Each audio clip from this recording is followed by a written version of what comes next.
કચ્છ કેરની ટીમે લીધી હતી બળદિયા ગામની મુલાકાત। તે દરમિયાન ગામની અંદર જોવા મળ્યા કચરાના ઢગલા। આ માટે ગામની ગ્રામ પંચાયત છે બેદરકાર। કચ્છ કેરની ટીમે જ્યારે બળદિયા ગામની મુલાકાત લીધી હતી ત્યારે બળદિયા ગામની અંદર કચરાના ઢગલા જોવા મળ્યા હતા।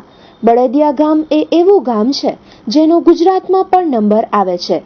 આવા ગામની આવી હાલત જોતા એકદમ એવું નજરે ચડે છે કે આમાં શું બેદરકારી રહી ગઈ છે।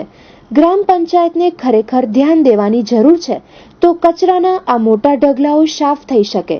બળદિયા ગ્રામ પંચાયત જે પણ સફાઈ વેરાના નામે પૈસા પાસ કરતી હોય છે તે ખરેખર સફાઈમાં વપરાય છે, જે આ કચરાને જોતા લાગતું નથી।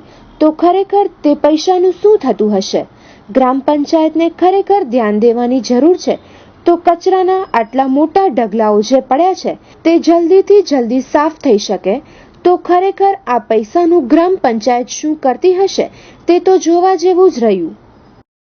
આજે અમારી કચ્છ કેરની ટીમે જ્યારે બળદિયા ગામની મુલાકાત લીધેલી ત્યારે બળદિયા ગામની અંદર કચરાના ઢગલા જોવા મળ્યા। બળદિયા ગામ એ એક ઐતિહાસિક ગામ છે જેનું ગુજરાતમાં પણ લગભગ નંબર આવે છે અને આવા ગામની આવી હાલત જોઈ એકદમ એવું નજરે ચડે છે કે આમાં શું બેદરકારી રહી ગઈ છે। ગ્રામ પંચાયત ખરેખર ધ્યાન દેવાની જરૂર છે તો આ કચરાના મોટા ઢગલાઓ સાફ થઈ શકે છે। બળદિયા ગ્રામ પંચાયત જે પણ સફાઈ વેરાના નામે પૈસા પાસ કરતી હોય છે તે ખરેખર સફાઈમાં વપરાય છે તો એવું આ કચરાને જોતા લાગતું નથી। તો ખરેખર તે પૈસાનું શું થતું હોય છે?